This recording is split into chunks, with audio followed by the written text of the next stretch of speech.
An ore is a rock that contains enough of a metal compound, such as a metal oxide, to make it worth extracting the metal from it.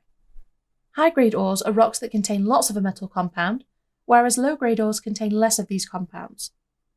High-grade ores are starting to become scarce, particularly for copper, so we need to start extracting copper from low-grade ores too. We can extract metal compounds from the soil using plants in a process called phytomining.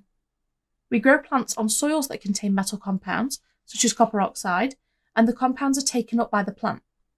When we burn the plants, the ash that's produced contains a lot of metal compounds, which we can then extract the metal from.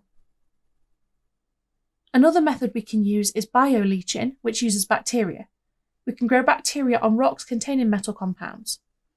The bacteria carry out chemical reactions and produce a liquid called leachate that contains lots of metal compounds. We can collect the leachate and extract the metal from it.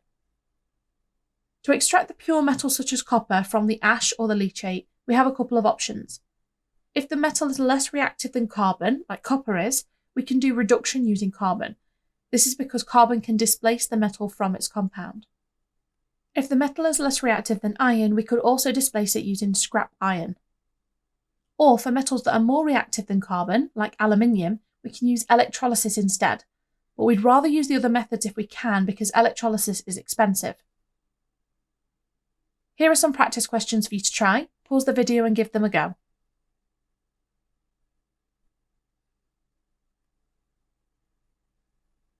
The process used to obtain metal compounds from plants is called phytomining.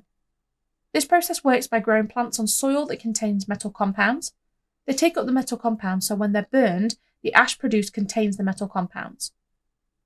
When we extract metal compounds using bacteria, the process is called bioleaching. To do this, we grow bacteria on rocks that contain metal compounds, and the bacteria produce a liquid called leachate, which contains metal compounds. To extract the pure metal from the metal compounds we've obtained, we can carry out reduction using carbon, but only if the metal is less reactive than carbon. Otherwise, carbon won't be able to displace it. We can also use scrap iron to displace the metal from its compound, if the metal is less reactive than iron. Or if the metal is more reactive than carbon, we use electrolysis.